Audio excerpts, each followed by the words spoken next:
Howdy, everybody. Welcome to another edition of the Cowboys of the Osage podcast, brought to you by the Ben Johnson Cowboy Museum, located in historic downtown Pawhuska, Oklahoma. Hey, it's Cody over here, and as always, I have with me our co-host, Mr. Rodeo historian himself, Jimbo Snively. Hey, Jimbo, what's going on, and who do we have today? Hey, Cody boy, it's another great day in the Osage, man. We've got two real special guests today. We've got Linda and Doug Clark with us today. Doug he's a fourth generation PRCA cowboy. His dad, Duke, was a rough stock rider and a bulldogger. His grandfather, Charlie Bills, was a rough stock rider and a saddle maker. And his great-grandfather was the legendary Monroe Veach. I mean, you talk about a historic family right there. But Doug himself was an accomplished roper and great horse trainer. He won the all-around at Cheyenne in 2005. He set the arena record at Cheyenne in the calf rope in 11 flat. And Cody, that was back when they roped big calves that were trying to get away over a 30-foot score. So that's pretty impressive. And he also won the steer roping in Pendleton. And he's a national finalist in the steer roping. He also, in 2019, received the coveted Ben Johnson Award, given by the National Cowboy and Western Heritage Museum down in Oklahoma City. And that's a pretty big deal. We know that from Ben Johnson here in the museum, what we think of that. And of course, his wife, Linda, her mother, she comes from a background, rodeo background, trick rider and ropers and all that. And her mother, Linda Moore, was inducted into the Cowboy Hall of Fame in 2019. So what do you think about that? Don't get any more historic family than this. No, I don't think so. So they got the resume. So I'll shut up and just introduce Doug and Linda. Welcome to the Cowboy of the Osage podcast. Thanks for having us. Thank you. We're so happy to have y'all. Let's get started early on, Doug. Okay. Your grandpa, great-grandpa. Great-grandpa. How did he get started in the saddle making business? He started in 1919. He learned to make saddles in the cavalry. And then he started out on his own, like I said, 1919, and little bitty old 12 by 12, I think it was, shop. And it has really grown. It's still in business in some form or fashion today, correct? Yeah, had our 100th anniversary, of course, in 2019, and there's quite a few uncles, cousins, my brother, that there's a lot of beach saddle shops still going today, and look like it's going to be going for a long time. Did he have a leather background before he got in the Army, or did they teach him? I think he learned it all in the Army. Okay. Yeah, I think that's correct. Well, that's something else that they used to in the Army. You don't think about tools of war being saddles and harnesses and things like that, do you? But they had to have them, because that was a big deal, That's the way they used so many horses and mules in the Army, and horseshoers and people, leather makers and tack people. They had a very big need for those in the Army back in World War I, no doubt. They had to pull artillery around. Yeah, everything.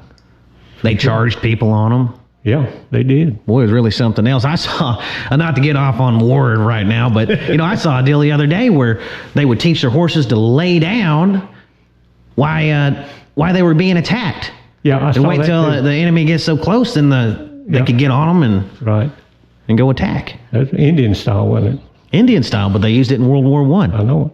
U.S. troops did. I know it. I read that. Crazy. A lot more horsemen then, wasn't there? Yeah. Well, it seems like you had to be a horseman whether you wanted to be or not. Well, you see people now that they put videos out and they think they invented horsemanship. Right. And if you think back in those days, every kid rode a horse to school. Mm-hmm. They rode a horse to go to town to get groceries, or in a buggy. So those people knew horses inside and out before all these other Johnny-come-latelys that think that they invented it. Yep. Well, you don't think about this, and I'm going to say this one thing, then we can move on. My wife's great-great-grandmother, she was a school teacher in this area, and we have the spurs here in the museum that she rode her horse to school to teach every day. You just don't think about school teachers having to wear spurs, do you? No, you wouldn't. Not normally. That's cool. I wonder if she took them off and hung them up or just left them on all day. Probably left them on, just jingled while she was cooking supper. I meant teaching school. Oh, yeah, I know. Yeah, in school, I bet she just jingled all the way across the floor. Uh-huh. That's cool.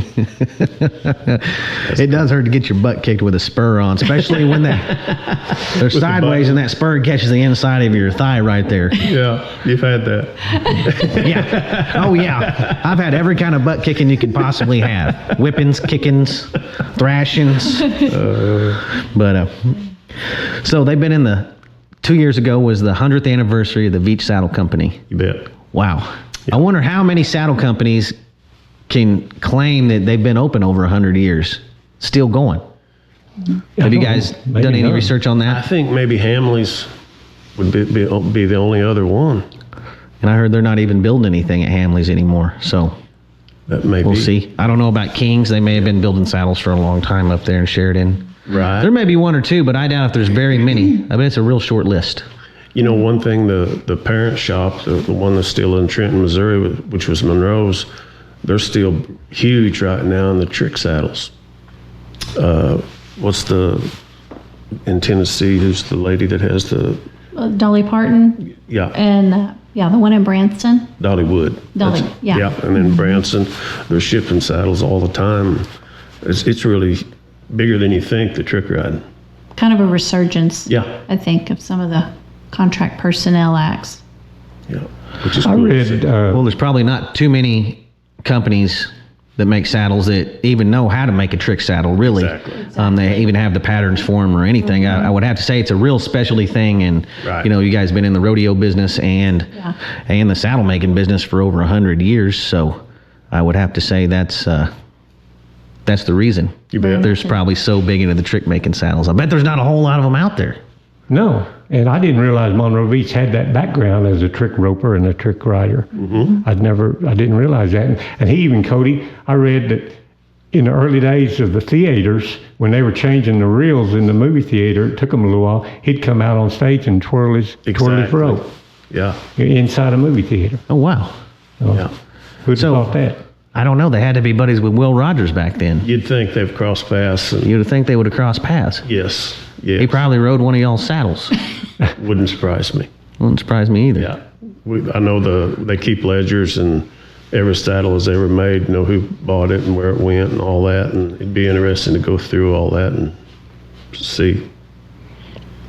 When did your family get started in the rodeo business? I don't remember exactly what year that was. Monroe and his son Billy have always had a stock contracting business, and then they partnered with Fred Lowry, and I don't remember what year that was. I know that partnership ended in '58 when Billy got killed. I don't know how. Can't remember. I don't know how long that partnership was though. But like Monroe, I think he started the Sydney, Iowa rodeo. And that's a big one. A lot of the old great rodeos that still are going today. He was a part of those back in the 30s, 40s, 50s. Yeah. A lot of the inceptions, it sounds like. Yes, exactly. Of some of those rodeos. Right. I think it's always a unique fact that Slim Pickens, the movie actor, was a bullfighter for Monroe. Clem McSpadden got his first announcing job with Monroe, and famous artist Orrin Mixer started out as a rodeo photographer and was also a bareback rider, I think. Right. And it was such a fun story because Doug's grandparents, Charlie and Imogene Beals, talked about when Orrin's kids were little, they would trade out rodeo photos that Orrin would take for Wranglers and clothes for the kids. Levi's, and just the wonderful relationships that were started back in those old times like that. Still good friends. Yes. It's amazing to me what a small world it was. I mean, everybody crossed paths or was connected in some way, back then. Catching rides with each other. And, Right. Mm-hmm. Crazy. Still seems to be. Yeah, it still is. Still seems to be. To a lesser degree. That's for sure. Yeah. Linda, what about, you were telling us a story, was it your great-grandmother or great-great-grandmother that was part of the Wild West show? Yes, my grandmother started in the circus world. She was born in 1902 Her dad was called a head canvasman for a lot of the early circuses, Ringling Brothers, Sales Floto. I'm trying to think of some of the other ones, but several. And then her mother was a trapeze artist. She hung by her jaw. Oh, that wow. was her famous act that she did. But because my grandmother was afraid of heights, she gravitated more towards animals. She always had a dog that always could walk up, stand on its hind legs and walk across the floor, and always made him do tricks. And she just was such an animal lover, and she loved horses. So my great grandfather came up with a couple of acts to incorporate her as a child. So she started performing that way. And then she became quite an equestrian in the circus world. And then when she married my grandfather, they met at a Wild West show circus event one weekend.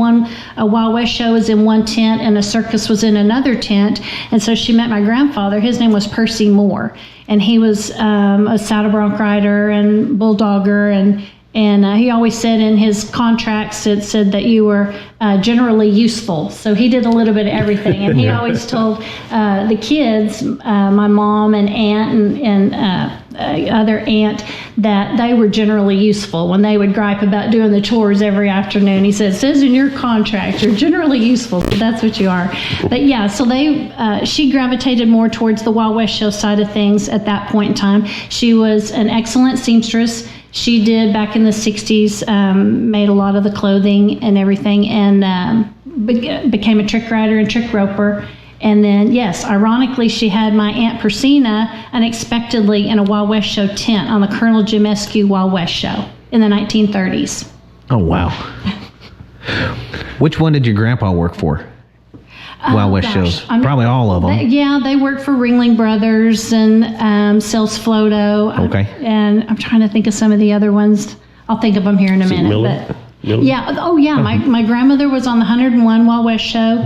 Was one of the writers for that. And yeah, my grandfather too.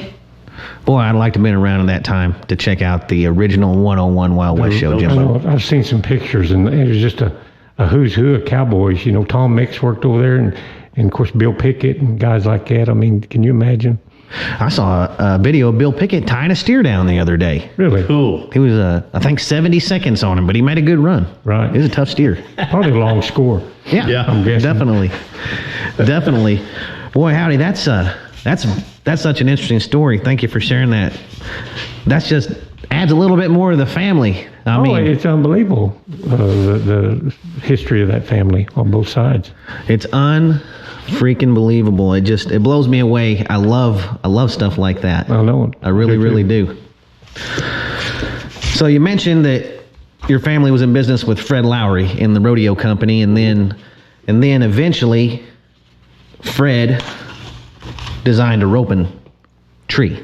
Yes. Saddle tree. That was before that, though. Well before that. Yes, That was back in '39 or something, wasn't it? When he did that. Oh, wow. So I got to get that was that just was the beginning of the relationship. exactly. That was the beginning. Then they got in the rodeo right, business right. later. Okay. Yeah. Perfect. I think Fred won that rodeo or roping at No Water, and like 36. Monroe gave a saddle there in '36, and he liked that saddle and wanted to change a few things on it, and that's where that got started. You know, I don't know how many saddles I've won, or I know other guys have won, and you didn't keep them because they didn't fit your horse right to use Right. or anything. So Fred might have been one of the first guys to help design a tree specifically for roping. I think you're right. Yep. Cody, like you said, my grandfather won a lot of saddles, and he didn't keep very many, and one of them's that Fred Larry Roper that you've got right here in the museum that he won over at Lenapaw. And he used it, didn't he? Yeah, and I used it. I tied Yeah. steers in it. Yeah. For sure. Yeah, it looks like it just melt right on a horse today. Yeah, it did. Looks like it fit one perfect. Yep. Yeah. I wonder what all did he change on one of those saddles from the early saddles to making a modern roping saddle?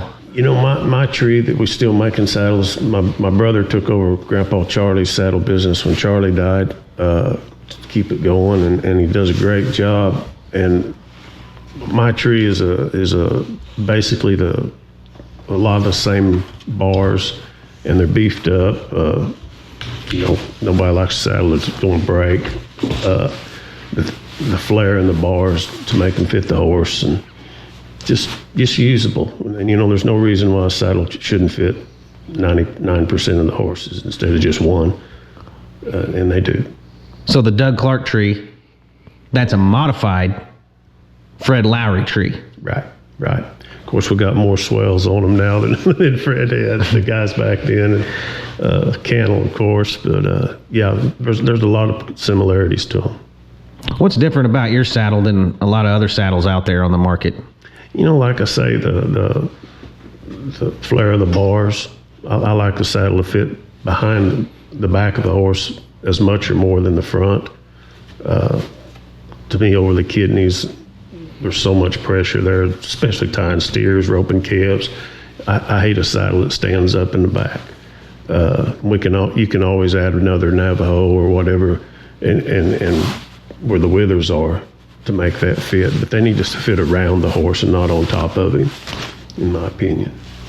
Yeah, there's nothing worse than a saddle that rolls up in the back. Yeah, kicking you in the butt. Mm-hmm. Or rolls off to the side after you tie a steer. I just hate that. Exactly. Yeah, one of Doug's, it looks like you can just throw it on there. You don't even have to run your cinch through it or anything. It looks like you just step right on and not fall off. Well, we've all had saddles, that you just pull up a little bit snug and go tie a steer, and they'd stay right there. In other saddles, you just couldn't pull them up, tie another, and they'd still be rolled off the side when you got back to your horse. Exactly. There's just a big difference in saddles. I wish those horses could talk. Yeah, right. They do to guys like you, it seems like. It seems like you know what they're saying. It seems like you know what they're saying. So you won the Ben Johnson Award here a couple of years ago. Yep. That was quite the accomplishment. What an honor. What an honor. Jimbo, what all do you got to do to be even qualified to win that Ben Johnson Award? Do you know? Well, let me read. I don't have it memorized, but I know. The Ben Johnson Award presented to a living person who has contributed to the development of rodeo sport, been involved in community and youth activities, and whose life reflects the integrity and character of Ben Johnson. That's a mouthful right there. It's a pretty short list of people that can even qualify for that award. I'd say so. Thank you. It's a great honor. He doesn't like to talk about it, but well, I know. He got a citation from the state of Oklahoma in regards to that after he won his honor with the Ben Johnson. So, and because of COVID, he did not get to go on the floor, and we're so disappointed that he didn't, but they were so wonderful to send the citation in regards to that. So that is so cool. I read it. Mm-hmm. Yep. Yeah, we're very tickled for him. How did you find out you won that award, Doug? The way the Ben Johnson Award works, it's not like the other. When you get inducted to the Cowboy Hall of Fame, it's on a voting process from the members. The Ben Johnson is not that way. It is strictly decided upon from the people that have won the Ben Johnson. So it's to me, an even more bigger honor. Jack Roddy called me and told me congratulations, and Billy Minnick and their past award winners, and that's how it was such a surprise. It was cool. So now you have a vote for life? Yes. Yep, that's the way that works, and to me that's really cool that you keep it that probably means even more. I mean, politics out of it. Right, sure. Yeah. The same year you won that, your mother-in-law was inducted. Yes, huge night for the family. I gotta say that had to be one emotional night for the whole family, both sides, everybody's there. And she was great. Of course I couldn't talk very good up there in front of everybody, but she did awesome, told a cool story. Yeah, about June Ivory. And she remembered old rodeo secretary named June Ivory, and she taught my mom and my aunt how to rodeo secretary, and they're both gold card members of PRCA, timers and secretaries, in addition to my mom, Lydia Moore, being secretary for almost 25 years of the WPRA office. Had it in her home, and it was great fun being a part of that. But yeah, and she told the story about when Doug was a little boy, and his grandfather, Charlie Beals, would be one of the timekeepers at the Tulsa Johnny Lee Wills Rodeo. Yeah. And she told the story about, she remembered that June Ivory said, about Doug. If that little SOB doesn't quit kicking that underneath of that table with his cowboy boots, I'm gonna blah, blah, blah. And everybody enjoyed that so much because most people there are a little bit older and certainly knew June Ivory and the colorful character that she was. And it was just a great tie-in to then Doug and I meeting in 1985 and didn't really know each other and wound up getting married. Right. Isn't that something? It's fate. Yeah. All it could have been was fate. That's right. Exactly. Doug, you grew up in a saddle shop, I'm guessing. You bet. Why aren't you making saddles today? How come you took to the roping? Shoot, I don't like to be inside that much. You know, I still repair my own and Right, sure. stuff like that. I enjoy it, but I'd rather be outside on a pony and doing that. Right, right. Yeah. Who were some of your people you looked up to as a young kid wanting to emulate as ropers? You know, of course, Schultz Webster and Sonny Davis, Troy Ford, Randy Burchett, Kenny Call. Yeah. Kenny's been a great help. All those guys have helped me so much, and We always talk, whenever anybody brings up Sonny Davis, I always have to bring him up and talk about him. I know Cody's probably getting tired of hearing it, but I wish Cody, he was my hero when I was growing Cody up. and Sonny could have got to be around each other. Yeah, I know, You know? I know, but I don't ever miss a beat to talk about Sonny Davis, do I, either. Cody? No, I've heard a lot of stories about Sonny Davis from Jimbo, but I've heard a lot of stories about Sonny Davis my entire life. I've always looked up to that name, and I've always, he's a part of history. He's a true blue part of rodeo history. Definitely. So who did you want to be like? Oh, goodness. Who did you pattern your roping style after, Doug? You know, I try to pick a little bit from everybody. You know, Troy Ford, I thought was the absolute coolest with his rope and his slack.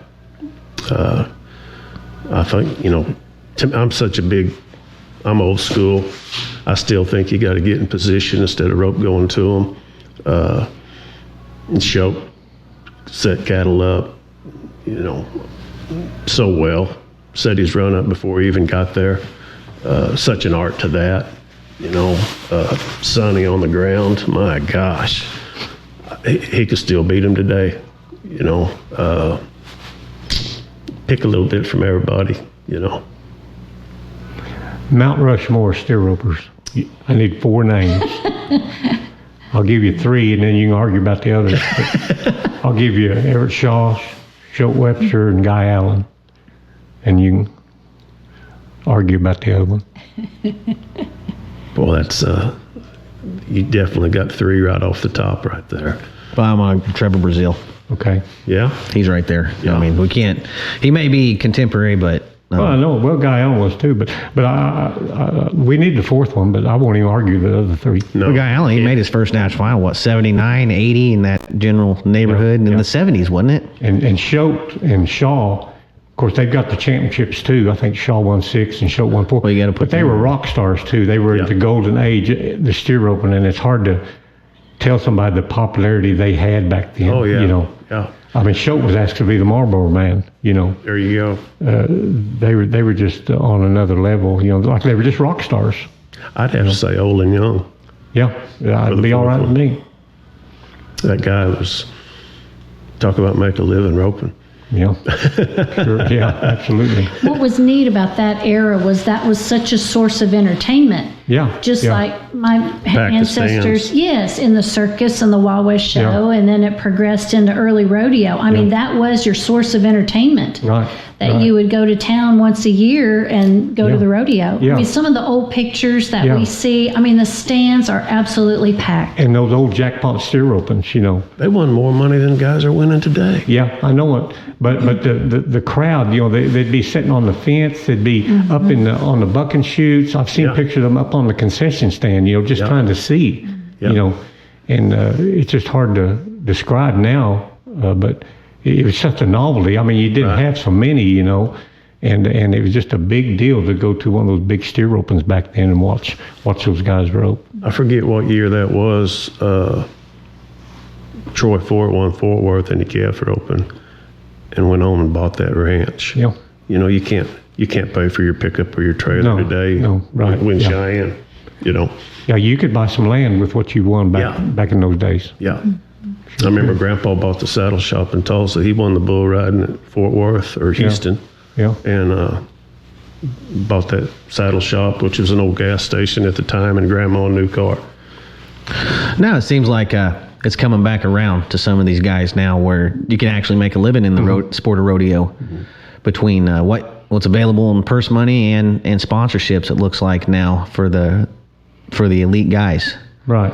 Yeah. So it's really good to see. And then and it's not all coming out of entrance fees either, you know. It's not all your entry fee now. You know, unless you're a steer roper, and then most of it's just still Right. steer ropers helping steer ropers out. Right. Still the best event. Oh yeah. You know, we've been talking about roping this whole time, Jimbo. And when I think about Doug Clark, I obviously think about roper. I think about his posture, his position. It's perfect when you watch him, you know, with your eyes rope. But I think more about him being a horseman, personally. Right. I think about Doug Clark being one of the greatest trainers and horsemen in rodeo and roping history. Well, you know, a lot of people out there might not realize that just because somebody's a world champion or on the Cowboy Channel winning all this big money, they might not be necessarily be good horsemen, you know, and they need somebody like Doug to help them. I mean, Tiger Woods has a swing coach. There you go. You know. Yes, sir. So there's always a place for somebody that can really help fix a problem or train a horse from start to finish, you know, from the very beginning or whatever, you know. But a lot of those guys don't have time that are on the road to fix a horse, and might not know how to fix him if they did have time. There's been a lot of that over the years. It's been fun to me because I like doing it, of course, and it's been call it a problem fixer, you know. Mm-hmm, right. And it seems like everybody, I don't care who it is, everybody has a tendency to get a horse to doing this, or you got a tendency to have one doing this, and it's easier. You're not going to change. You've already won so much money, so just send that horse to Doug and have him fix the horse for as long as it lasts, and we'll send him back or whatever, you know. And it's been a good career for us. Right. Yeah. What's the most common problem you see in a horse that somebody sends you? You know, they don't have them in the bridle. And I say the same old, whatever you call it, all the time. You know, a person will give $100,000 for a pickup and be driving it down the road. If you let loose the steering wheel and the truck gets in the ditch, it's not the truck's fault. And it's the same with a horse. And everybody's like, well, I don't want to pull on his head. Well, that's why we ride broke horses. I'm not saying get off with the reins, but you tell him where to get, tell him when to stop. You're not going to take your left hand off. You're going to have it with you, you know. Mm-hmm. So ride your horse. To me, if that horse makes a mistake, it's your fault, not his. They're just creatures of habit. Put him where you want him, make him do his job, and creatures of habit. You keep doing the same thing over and over, you got a good one. And theoretically, if Doug could have the horse owner for a couple of days or a week, in addition to the horse. Longer than the horse sometimes. Right, because, I mean, that's where so much of that stems from. Right, that's what Johnny Miller said. We had him here one time, and he said, okay, I'll fix your horse for such and such, but you got to promise me you'll let me fix you too. That's right, that's right. And that's harder to do than the horse. Right, a lot of times, yeah. Right. Did you watch the finals last night? Probably? I did, yes. And I think it was in the cab room. One of the horses broke real high out of the box. I forget who it even was, but it cost him. You know, what would you do if somebody brought your horse that was breaking high like that? You know, I sure don't want to step on anybody's toes. Sure. That was Weston last night, and he's my pick to kick it out of him up there this week. But one thing about Vegas, you got to get a good start or it's over. Yeah. But with that horse, the way he's in the box, he's following his nose. So if he's broke over in the pole and in your hand, to me, he's scoring him a bit on a loose rein, then he picks him up and he lifts that horse up. That can sure be fixed in one run, stack him up different, but then he's got to, I've never been on that horse, but he's got to be in the bridle to start with to do that, between your feet. Yeah. Yep. Super horse. Oh, Oh, I thought you still talked about Wes's, but yes, sir. Oh no, I thought you told us everything we need to know. Okay, gotcha. How to fix that horse. I want to talk about a super horse. Look who's larking. Yeah. What is the super horse? Tell everybody what it is. In the AQHA at the World Show, to win the super horse, he's got to be shown in 5 events. You got to be in the top 5 to qualify going into the finals.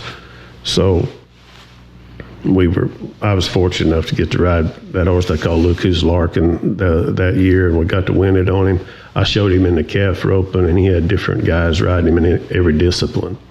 He was in the head and the heeling, the reining, the cow horse. I can't remember the other event. I can't either. Maybe the halter. Maybe. Yeah, I think that's right. He was super kind to be around. Really broke. He didn't know what being a calf horse was, and there again, I got to play with him in the middle of the night, and play with him on the end of it, and I'd get to play with him on a few calves and just hand ride him, and shoot, he looked like an old pro at it. So the super horse, is that considered the best horse in the AQHA that year? I would say the best all-around horse. Yeah, and she can do everything on that. And there used to be what they called all-around horses, and now that would be the super horse. I like the name Super Horse. Yeah. Just kind of rolls off the tongue, doesn't it? Yeah. Kind of like being an all-around cowboy. Yep, true. Speaking of all-around cowboy, Cheyenne Frontier Days. Didn't you win the all-around there? Sure did, yes, sir. What all events they didn't even have team roping in Cheyenne when you won the all-around there? In 95. They may or may not have. If they, that might have been the first or second year for it. And it might have been the year after that, but it was right in there. Yeah. It was in there. So what events were you competing in that year? Calf roping and the steer roping. Yeah. Seems like you got to have a pretty good horse to even compete in the calf roping. Yeah. There, to have a winning shot. Yes, sir. I was real fortunate that year. I probably shouldn't have took that horse that I rode. I think I wound up winning second or third on him there at Cheyenne in the calf roping, and he was a 4-year-old. Hadn't been anywhere. But he sure showed good there, and was good. I ended up selling Brent Lewis, and Brent made the finals on him, and was the horse of the year. Well, yeah, that's pretty amazing. Take a 4-year-old horse to Cheyenne and a big event and big venue like that, and make a good showing. That doesn't happen very often. Yeah, a lot of things can get a young horse's attention up there at Cheyenne. That's what I'm saying. Yeah. Especially that 40-degree mornings. You bet. Yeah, you need to get after it's 110 at the house. That's not your normal little play day, is it? No. What's different about Cheyenne? What if you're going to tell somebody compared to every other rodeo there is out there? I think it's changed now from then. I think they tie the calves and they shorten the score, so it's definitely not what we knew Cheyenne. Yes. But when we were going, you crawl over those wooden fences and try to get a glimpse of what you're going to get to run, and they were all there. Mm-hmm. They were all there. And they had their mamas in the back end. Yes, sir. And the first year I went there, I was with Junior Garrison, and that was the smartest thing anybody's ever told me about how to win at that rodeo. I had a really good paying horse, and I ran over my first one like a blind man. And he laughed, and he was like, "You kind of need to slow down there and put that calf where you want him. It's just like home." And I never forgot that. And back then, of course, we wanted to jerk them down. And if they're down when you got to them, it was advantage to player. Yeah, you wanted to help them up. You bet. Want them to be pulling and coming to you on the ground. And man, I'd fall out of there and set them up, set them over against that fence, take a few extra swings and mark them off. And it's sure a lot easier to drop down there on a knee and help one up. Cheyenne's a strange place with that long score and the draw, and strange things happen at Cheyenne, that wouldn't happen other places. Yeah. And there's been people that placed up there that really didn't, Exactly. have any business placing, You're it's just things happen up there, And you always see somebody come from the bottom of the pack to win it. Seems like. Yeah. I've always considered anybody's game rodeo. I don't know what it's like now that they shorten the score up and they're open a little bit smaller stuff. I suppose it's probably better watching for a non-educated rodeo fan, but an educated rodeo fan probably likes the old Cheyenne better. So I would think so. I see both sides of the coin there, but Sure. I always felt like that was an anybody's game rodeo, but on the same hand, a lot of the old guys that place there every year Do every year. continued to place there every single year, more years than not. So Right.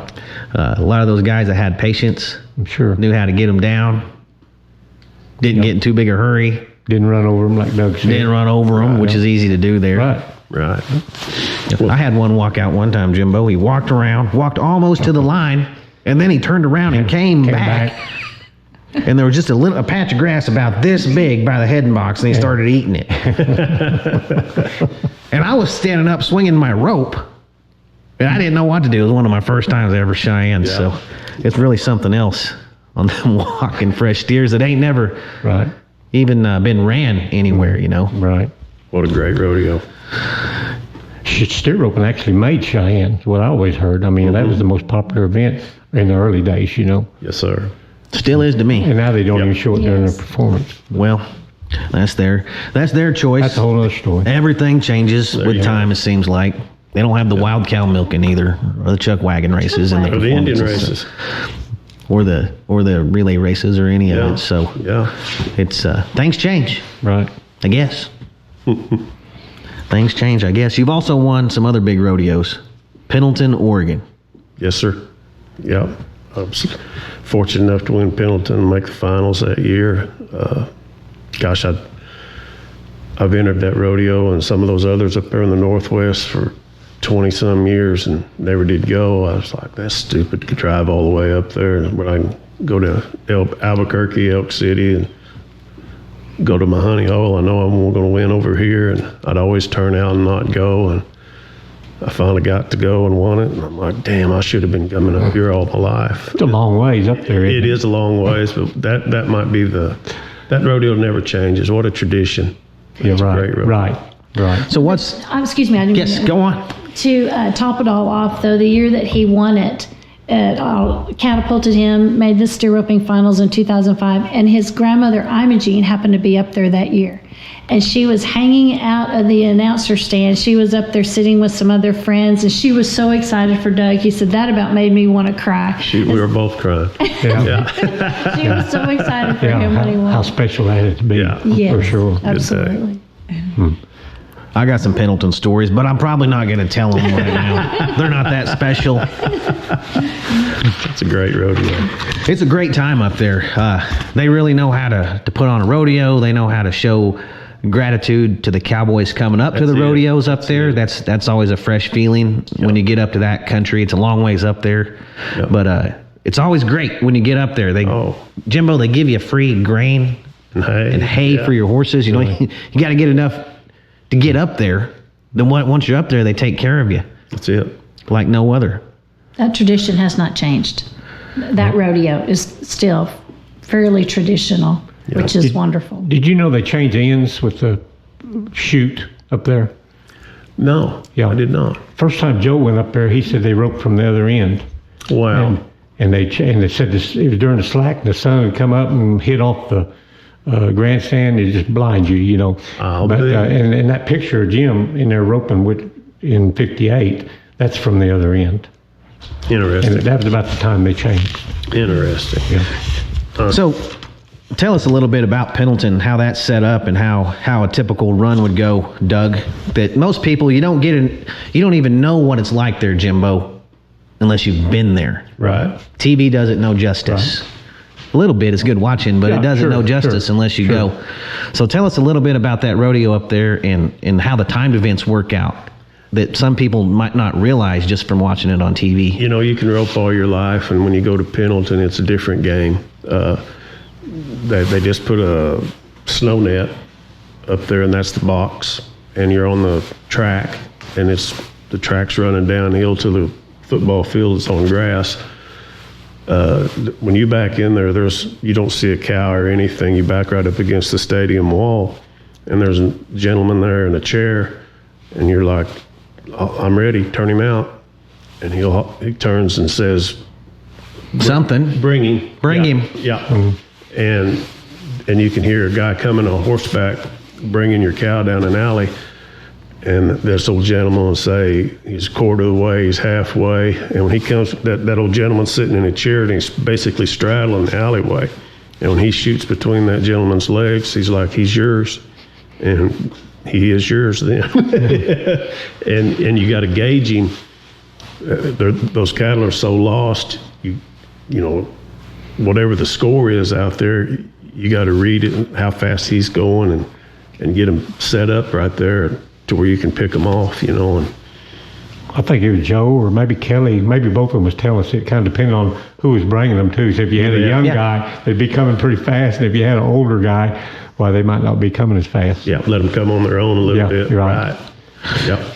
Yeah, every time I've been there, I'd never been going so fast in my life, Jimbo. When they got sitting on that post he's telling you about, says he's here, he's literally right beside you. Yes. And if you see that steer, you're done late. Yeah. Once you see him out in front of you, because he's a flash, there's guys bringing him on horseback to you. And once you go, you go. And for, I don't know how long that track is, maybe 50 feet or something.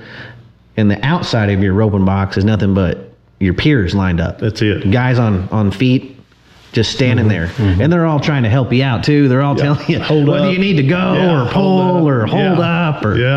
So it's quite the rodeo. What's really cool up there, I got so tickled. I'm glad I didn't enter the bulldogging up there. But those guys that could really, really bulldog and set a steer up and slide them, they'd lock on and be sliding on that grass, and they'd stand up and they'd burn the denim holes in their pants. I was like, dang, that's doing it right there. You know.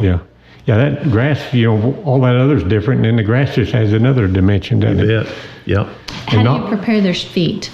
That fascinates me. Yeah, it did when I was a kid too, and I would hear about the guys doing that. Yeah, for sure. They'll just have lines of horseshoers up there, and I don't remember, it was like $20. You get in line, and they'll jerk the shoes off your horse and put them back on the same holes with what they call ice nails, which is basically a double-headed nail. And it's a spike. Yeah, got their cleats on.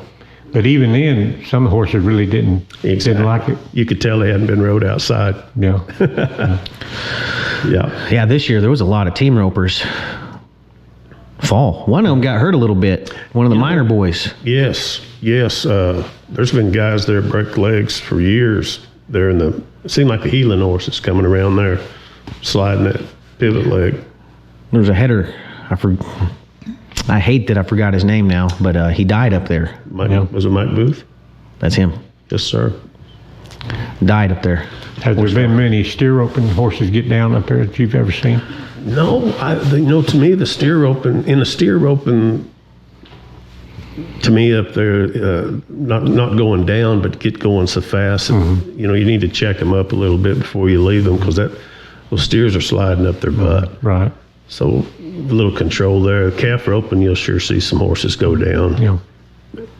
And when you get that steer on its side out there, Jimbo, when you're in your stirrup, it's just sliding on like ice behind you. Yeah. Right. Can't really feel that steer. And when you get down and you tell your horse, and a lot of horses work on feel, once they get so old, they might even quit listening to you, and they don't feel the horses. Right. The steer's back there, so they're liable to log off a little. But if you got a horse that's listening good and he stops when you say whoa, right, that steer will shoot up the rope quite a bit and put quite a bit of slack, and that's when you'll see horses run off at Pendleton. It seems like exactly quite a bit. Exactly.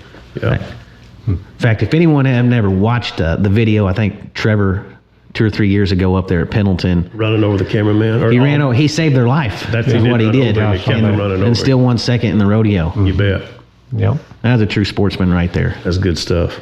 I know a lot of guys that probably would have went ahead with the run and hurt some people on that. And And won first. well, tried to win first. Yeah. It would have been a big mess Yeah, right. if they would have. But yeah, it. Guys like that are champions. I'm glad to see them represent our sport for We'll sure. put him on that other Mount Rushmore we was talking about. Hey, he deserves it. If we're putting up steer ropers, Right. You bet. there's a lot of them to choose from. But gosh dang, he's hard to fade right there. Right. Yes, sir. In fact, you've been around him quite a bit. Yes, sir. What was he like as a kid, Doug? Oh man, you talk about a student of the game. We rode ponies for him when he was a little guy. He was tying steers on them ponies. They put plastic horns on those calves. And, he gets old enough, we're all in trouble, and that's just about what happened too. I remember his first steer opens he entered, very first ones down there. I think it was like Stephenville and Laredo and Yep. and Nacogdoches, Texas, and he placed at all three of them. Jimbo, Wow. first three he entered. He was prepared. He was all the buzz. Yeah, yeah. Doug, you said you've trained a lot of horses for ropers and stuff. Have you ever trained any for any celebrities or anything? Yeah. We've rode some horses for Red Steagle and George Strait.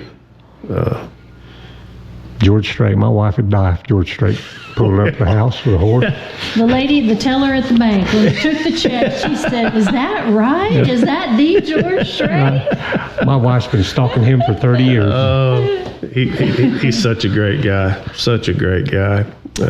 For years there at Cheyenne, he'd be playing of a night for the concert, and he'd want to come to the rodeo, and he'd get a hold of me, and I'd get some buddies, and I'd bring an extra horse, and he'd sneak out of that bus and get on, and we'd circle him and get up there and watch the rodeo. And basically about halfway through the rodeo before they'd go to recognizing him, and he'd say, "Guys, you need to take me back to the bus." Isn't that a horrible way? Yeah. That he just wanted to have a beer and go watch the rodeo. And what a neat guy. Yeah. Neat guy. He's got a great sense of humor. I do know that. Probably the most embarrassing thing I've ever done. He back then it was landlines. We didn't have these cell phones, and his son Bubba was roping then, and Bubba and my daughter Darcy were same age, just I don't know, 10, 11, 12, whatever. And of course Darcy told everybody in school that we got George's horses, and so of course we got a phone there in the tack room, and it'd ring, and you'd run and grab the phone, and it'd be an old friend, say it's Cody, and he'd be like, "Hey, Doug, it's George Strait." And I said, "Oh, bullshit, Cody." List goes on and on. Man, I run to the phone one day, and, "Hey, Doug, it's George Strait." I'm like, "Yeah." I could have swore it was this other guy. And we get to arguing. And he's like, "No, this is George." And I'm like, that's when that song Adeline had just come out. And I said, "Well, if that's right, hum a few bars Adeline to me." It just gets quiet. He said, "You really want me to do that?" And I'm like, "Oh man, I'm so sorry, George." He's a great guy. great guy. Yeah. He seems like he loves the sport of rodeo. You always see him up there sitting with the great Roy Cooper at the national finals in the skybox every year on TV. He'd probably trade careers with Roy if he had a chance. He might. I mean, seriously. I mean, those guys like that. I've always heard actors want to be singers, and singers want to be actors. And stuff. Right. And it's probably, and you can tell he'd love to be able to have some championships like Roy Cooper. You bet. What kind of were you riding the roping horse for him? Yeah. Calf roping, team roping? His boy was wanting to rope calves at the time. Okay. Yeah, and we were playing with some calf horses with him, and then of course Head and Elin also. George loves that team roping. Is he a pretty good roper? Yes, absolutely. He's a catcher.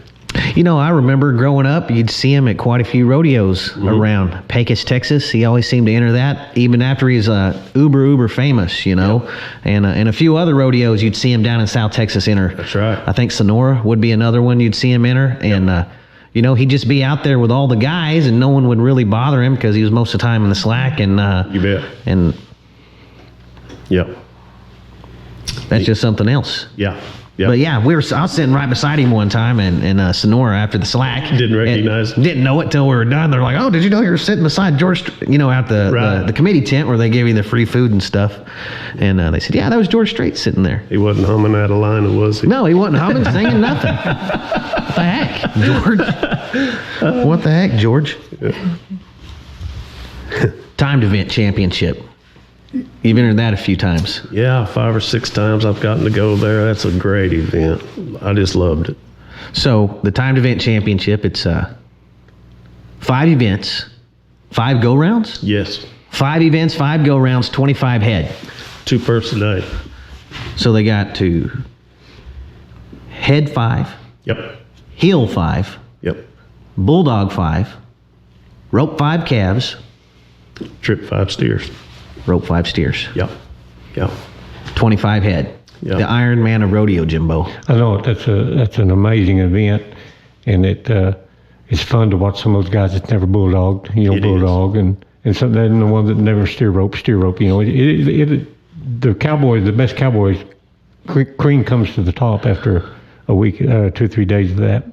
I used to have an old video, a blooper tape from the Lazy, just a VHS tape, and it was pretty sure mostly the very first timed event. Right. And maybe the second, because it was guys like Sean Burchett, he was there bulldogging, and it was always a big wreck. Right. And, it was mostly steer ropers, it looked like, getting in bulldogging wrecks is what it looked like on that video. It's really grown. What's a guy got to do to prepare himself for the timed event? You sure don't want to do overkill and be sore, what have you. Of course, you want to work at the events you don't work at all the time. Like when I was going, I'd go down to Roy and Bill Duval's and run a few steers, not many, but a few, and just kind of keep your timing where you could catch and play on the ground there with them. And I always had them in my corner, so I was pretty good shape and pretty protected. We do all the other events, so I always got to furnish my own horses and feel pretty comfortable about that. But it's such a mental game down there. You got to know, you don't just go at them there. It's a marathon. You also got to get some of the best people that you can possibly get, I would assume, to help you to the best healer possible, the best header possible. Like you said, you use the Duvals. That's right. That's a name of names in the steer wrestling industry. I mean, so it sounds like you're riding the best steer roping horse or bulldogging horse. Right.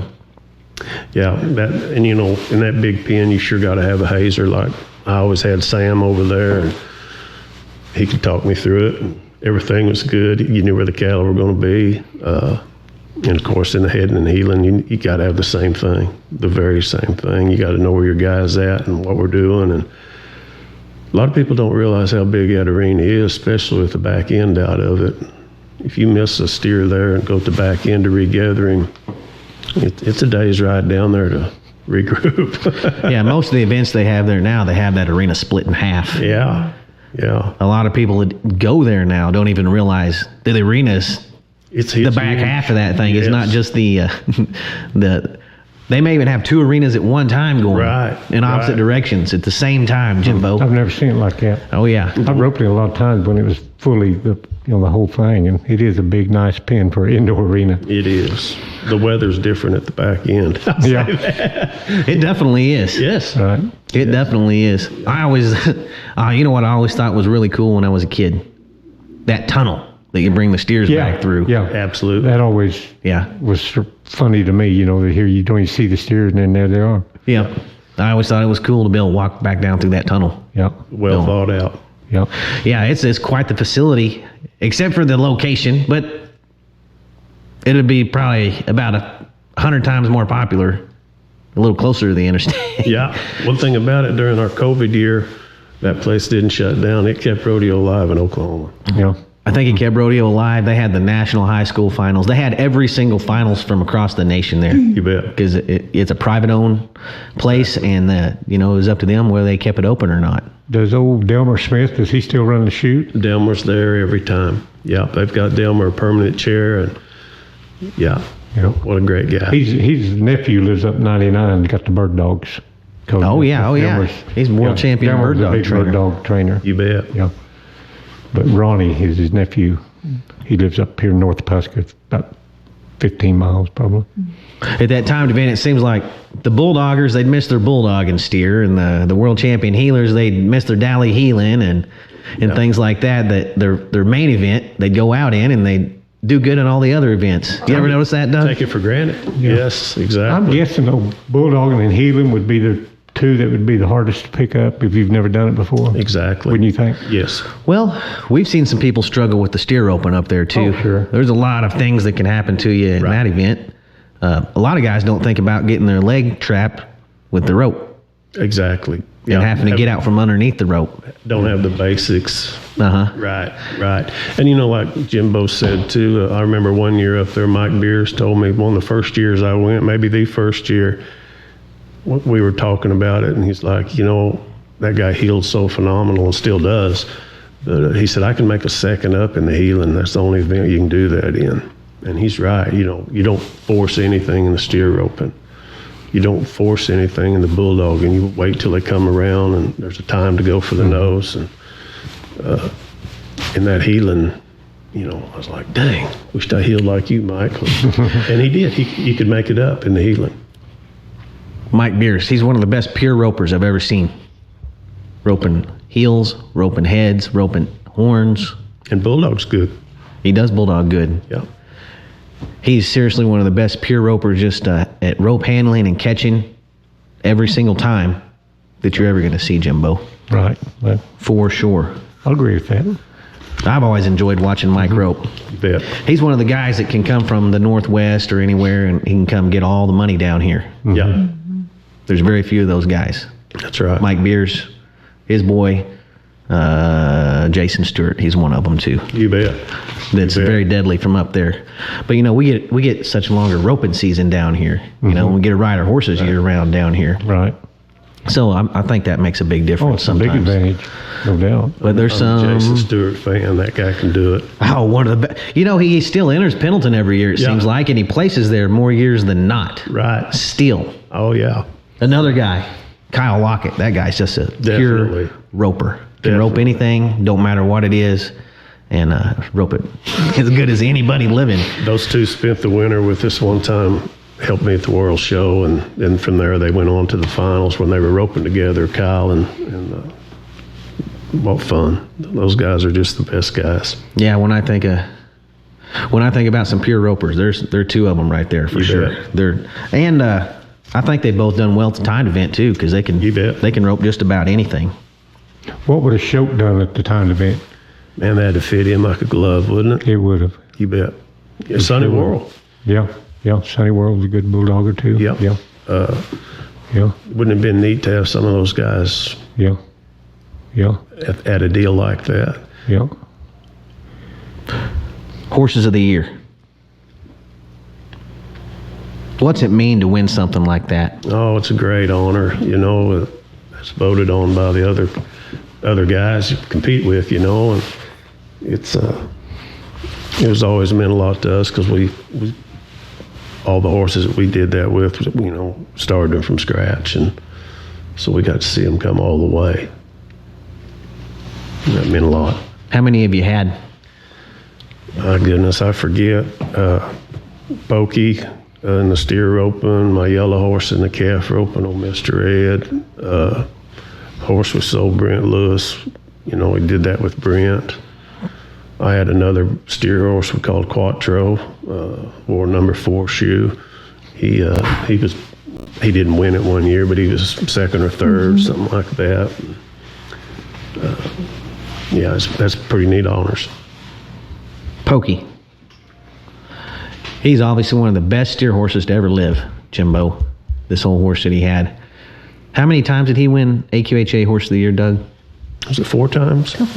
Yeah. Yeah. But the ironic thing about this horse that won Horse of the Year 4 times, I don't believe Doug ever got to ride him at the finals. That's the way it works. That's the way it works. Yep. I should have went to more rodeos. That was one of the sweetest horses I've ever been around. When Doug retired him, it was probably 6 months after Doug retired him, every time Doug would pull out of the yard with the horse trailer, he would look longingly at the rig leaving. I've never seen a horse show so much emotion. That was one of the kindest horses I've ever been around. And he was came from the Amish country in Missouri, is where he came from, and he was broke to pull a wagon, broke to harness. Yeah. We bought him when he was a 3-year-old, and that following spring we hauled him to Odessa. Well, that's perfect. I didn't even think about going. I grew up around the Amish. You didn't even think about going and buying a steer roping horse. You know what we always did to start our steer roping horses? We'd hook them to a harness and teach them to drive and get them to listen to you. Go get them up there and just eliminate that part. Speed things up. Yeah. Well, they used the Amish horses pretty hard around our house. I just couldn't look beyond the rough shape they ran, I guess. Yeah. Because it was 20 miles to the grocery store, and that's how they got to the grocery store in their wagon. Use them in this little town I grew up in. So he was an Amish workhorse. That's where we got him, yes, sir. Wow. Yep. And Darcy ended up, after I retired him, our daughter, she showed him a little bit and jumped him and showed him in English. I wonder how many guys made the national finals on that horse. I can think of 3, 4 off the top of my head that I watched.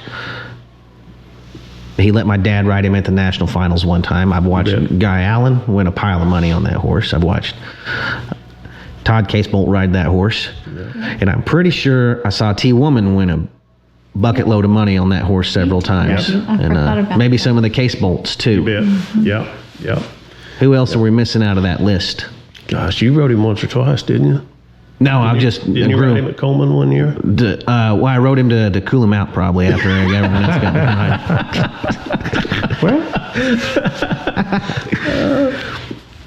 Rode him. No, I never had the chance to ride him, I don't think, but he looked like a good one to ride.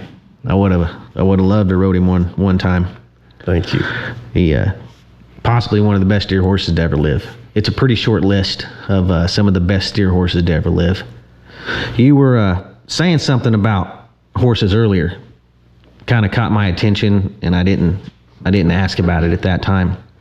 You were saying breaking horse, putting a lot of miles on a horse. Mm-hmm. So, do you think that helps a horse protect himself a little better, to last a little longer? Why do horses like Pokey and that generation of horses, why did they last so long? But you don't see that anymore, Doug. You don't see the longevity as much on the horses. Doesn't seem like.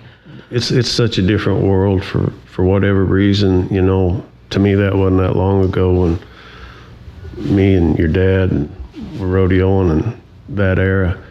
But we didn't have air ride trailers. We didn't have shavings. We didn't have stalls waiting for us when we got somewhere. We'd put 4 or 5 head in a stock trailer and split the fuel and take off and go. We get there, we walk them around, we water them, tie them to the trailer and give them some hay and see you in the morning. And we used them. I'm still a firm believer, the more you use him, the more you can use him. And, people's like, don't run over 2 on him, and you don't have enough shavings in your stall, and you got to have a reverse load trailer. And it seems like they'd be lasting longer instead of not than shorter now. But I think it's just like people, though. I mean, if we don't get out and do something, we can't. Mm-hmm. And I think that's what they've made these horses. I think Doug's always been a firm believer in the base, and that's no foot, no horse. And of course, the bigger foot, the bigger bone, I think speaks of more longevity. And the breeding has changed so much. It seems like they're breeding so much of that out of the performance horses. Well, even we were having a conversation with G.R. Carter the other day, and he was talking about how he sees the quarter horses breaking down a lot more in the racing horses, because they're just not as good, big boned and just finer built, and they're faster, but they don't hold up. Exactly. And and what I see, very few horses cinch up deep enough now.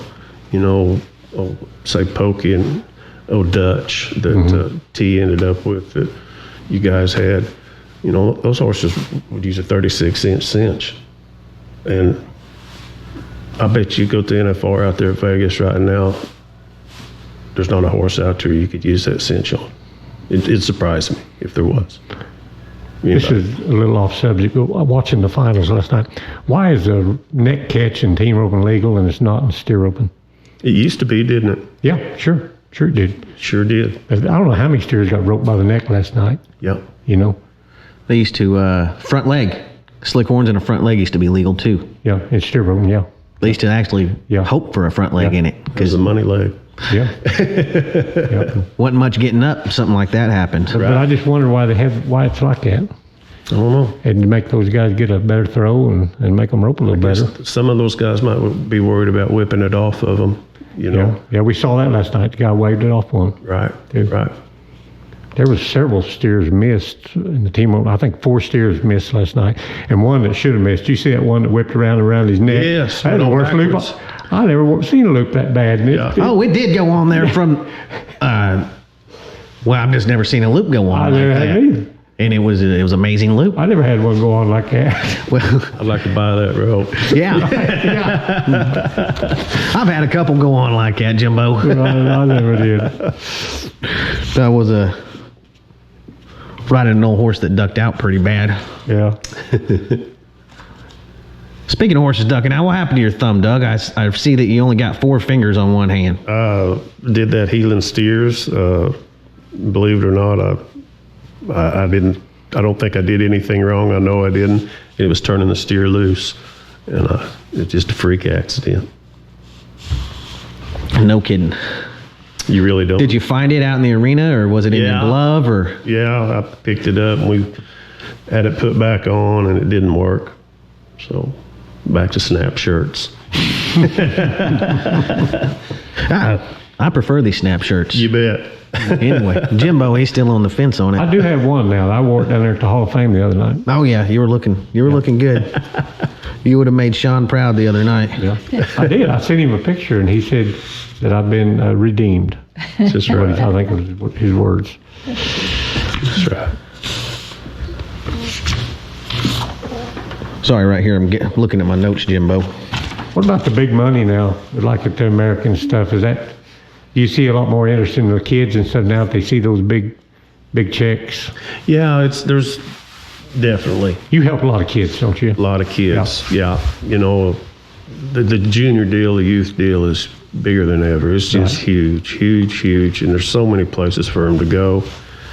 The week of the American down there's all those ropings around Fort Worth and Cleburne and Stephenville, everywhere that's got facilities. There's something going on. Mm-hmm. Yeah, it's gotten huge. Yeah, but I just wondered if those $50,000 paydays got more kids interested. It has most definitely. Yeah. You help a lot of young guys out. Getting back to that real quick, we talked about Trevor. You used to ride ponies for him. Who's some of the guys that came and stayed at your house you've helped out with their horsemanship and their roping, and what all do you help those young men out with while you're there? You know, we've had people send us kids forever, and we're very honored to do that, that they think enough of us to leave their kids with us. A lot of time, those kids need some help and may not be roping or riding, just need some life help, you know. And a lot of them are there for both. Want them to see a couple like Brock Cresta. They sent him to us, and he was basically our boy, you know. And their goal with him was that boy healed steers. I think when he was 15 or 16 when he came to stay with us, wasn't he? And he was winning over $100,000 a year out there in California healing steers. And they wanted him, his family wanted him to learn the other events and to get mounted. The best horses we could get for him, get him partnered up, wanting him to be the Rookie of the Year, make the NFR. Well, that's pretty big. You know, you just don't say that. Right. This kid, there was something special about him, and we seen it right off start. And you can tell with those kids when there's something special like that. And he had it, and we got it done. And he lost his life for in Cheyenne, freak accident. But he won it the year before too. Yeah, that's right. He did. That's right. He was a great one. Dixon Mcgowan, another great kid. I hate to bring these kids up that's lost their lives, but it's let's keep their memory alive. Definitely. And speaking of that, Dixon, he made the finals, and his dad, Darwin, has that award at the finals. It's the first year to make the finals, gets the award first year. The highest, the guy that comes in ranked the highest the first year that they make the national finals wins the Dixon Mcgowan Award. The only reason I know that's because we have one of them up here in the museum that Mark Freeman won. Cool. Yeah. I think maybe one of the first years they gave it away. Yep. He won it. That's great. Yeah, Dixon was a great guy. He was a great guy. I remember him. Yeah. Good steer roper. Well on his way to his first national finals. I think he lost his life in an automobile accident. Yep. Fell asleep. And his dad's a great guy. Quite the roper. His dad won, I think, the Pro-Am. Won 100-some thousand out there at Vegas. Yeah. Something this year. Big team roping. Yeah. There have been so many rodeo cowboys killed in car wrecks and stuff, you know. It's just I was reading a book, just finished it, of Sid Steiner's book, and while the reading, he quit. He thought it was just too dangerous to be on the road. And you're always driving tired. Yeah, that's what he said. And his quote in the book, and it was, "There's been a lot more cowboys killed on the way to the rodeo than at the rodeo." There you go. That's a good way of saying it. Yeah. Yeah, we were tickled. Our son-in-law, Billy Good. Yeah, the family's going on and on. They done married into another Here's another famous rodeo family. I know, it's unbelievable. That's right. He won the Dixon Mcgowan Award when he made the finals last year. Yeah, and Darwin didn't get to come, so Doug got to present it to him, so that was really cool. Oh, wow. Yeah. They had to be another one of them great nights in the Clark family right there. Yeah, their son-in-law done carrying on the tradition, so 2 historic rodeo families married right here, so another one done joined the mix, the goods, in the whole deal. They're going to control the whole genetics. Who knows what their kid's going to do? They're going to... So they got quite the wealth of rodeo Western history in this whole family right here. You're not killing the shoulders or anything, are you? Okay. No. Not yet, anyway. Lifelong friends. Yeah. Liable to be before it's all said and done somehow, form or fashion. I know it. Yeah. But anyway, I don't know, what do you think about the horse market now, Doug? Compared to when you started out, you're still in the horse market, I'm sure. Yeah, but, we're still busy as ever, but it's. What's your opinion on it? You know, I don't really know what to think. It's great. I do know that it's great. You can cash out and get some money for a horse. To me, it's about time. Long time coming. I agree 100%. These horse sales are nuts. People ask me, what's this horse worth? I don't know how to answer that anymore. And used to, you could say within $1,000 or. You felt comfortable putting a value on him. You bet. Yeah, and I don't now. I have no clue, because if you pop off, somebody's apt to give it. Whatever you think you got to have for him, that's what he's worth. Yeah. We've said for years that horse is only worth what you can win on him. That's went out the window. How many horses have you sold that you'd like to have back, though, that were real good horses, know? That roan horse we sold. Touchdown. Old Joe Beaver, Touchdown. Yeah. I think when it was all said and done, we sold that horse 9 times. And I think the highest he ever sold for was 30,000 or something, and I mean he was the deal, What would he be worth that everybody could ride, and win on? And there's steer horses selling over 100,000. There's team roping horses. They're selling, I don't even know. There's probably some numbers that we're not even aware of. I'm aware of $250,000 team roping horses. But there's got to be some numbers that, he ain't for sale. And those barrel horses, what are some of those worth? Well, they're a racehorse, A lot of the girls now, they're not even their horses. They fly around. They're some of the best jockeys in the world, like Wenda Johnson from right here. And, they don't even own them. They're racehorses. True blue racehorses. It's a racehorse deal for some people. So I don't even know. $1 million. It wouldn't surprise me if there's $1 million barrel horse, because if it's a stud, they can sell the semen, mares, mares. I mean, the barrel racing business has turned into a major business. Yeah. There's girls giving $400,000, $500,000, $600,000 for prospects. Yeah, crazy. Yeah, there's people that's just building their whole business around having a barn full of barrel racing horses that they put on the road. Right.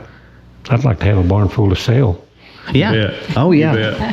bet. Well, to me, it's been a long time coming where, your horse is worth as much as your pickup getting him there, I or your agree. horse is worth as much I as agree. the trailer he's loaded in. I agree. Which my pickups and trailers, he wouldn't have to have much of a horse. A lot of these guys, because how much, you got to have some talent to be able to rope a little bit. But how much of it do you think is the horse, Doug? I'm 90% anyway. I don't know a roper that don't give most of the credit back to the You animal. bet. You bet. To me, you can watch the finals up there. Everybody flanks and ties. Everybody catches. Everybody scores. But, that horse, it's easier to do that on. I've got something special about it, the way he does it and makes things happen for you. They stand out. They make you what you are. And, you just look back and a guy that's won forever and lost that horse. And he ain't the same guy. We've seen that a lot. Or you see guys going into the finals and maybe have a heck of a year, go into the finals and lose their horse for whatever reason. Right. And they don't win nothing. I mean, they're just lost at the finals. You bet. That's the right arm. Yeah. Would you recommend to a guy to get on and ride as many horses as he can when he can? Oh, yeah. Or would Yeah. you recommend a guy just riding the same horse and learning to get with that one horse and that one horse only? I think it's, If you're going to be a roper. yeah, I think, the more horsemen you can be, there's no reason why you can't ride a number of different horses. If most of those guys are one horse guys, though, they've never rode anything else, and very few horses anyway. I don't think there's any reason why you should spend your time out there where you can make them all feel the same.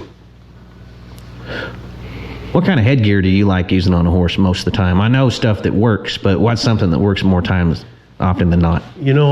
I'm big on a pork bridle. I like the way a pork bridle is designed to work, the different points in it, and I'm a big fan of, that horse's head's got to be as high as possible and bring his nose in and to get his butt on the ground. I don't like those horses stopping with their head between their knees. And, back to a broke horse and broke proper. There's so much to all that. I'll get sidetracked. He's got to follow his head and butt on the ground. And it all comes from the bridle and the way he's worked. And your left hand, nobody uses their left hands anymore. It's horrible, horrible. These guys they're roping machines and no left hand. There you go. If you're going to go out and buy a horse today, what do you look for? That way, I want everyone else to listen real close on what Doug says, because he has one of the best eyes for a horse there is. And when I say an eye for a horse, a lot of people don't know what that means. The best looking horses in all the right spots is what I mean, an eye for a horse. So what do you personally look for? I'm not big in the breeding or color.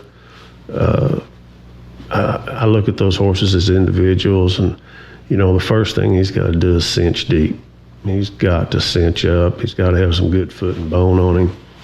And if he measures out correctly and ties in correctly, I can help him with his brain. You can develop all that and train him. It doesn't matter if he's a Appaloosa, paint, bay, sorrel. It doesn't matter, and the breeding doesn't matter. There'll be some of those breeds are hotter than others, or may do this or may do that. But I really don't believe all that. It goes back to individuals. If you give them enough wet saddle blankets and use them, you'll have a horse when you're done. But I don't want to start with something that's not going to be a finished product if he's not. There's a reason why I don't play NBA basketball. I'm not made for it. If those horses are made correctly, you got to have something like that to start with. They've got to cinch up. They've got to, their neck come out of their shoulder correctly. They've got to have some stifle on them. And they got to measure out right. How early would you start a horse? You know, anymore, everybody wants a 2 or 3 year old doing something. I like the second 10 years the best.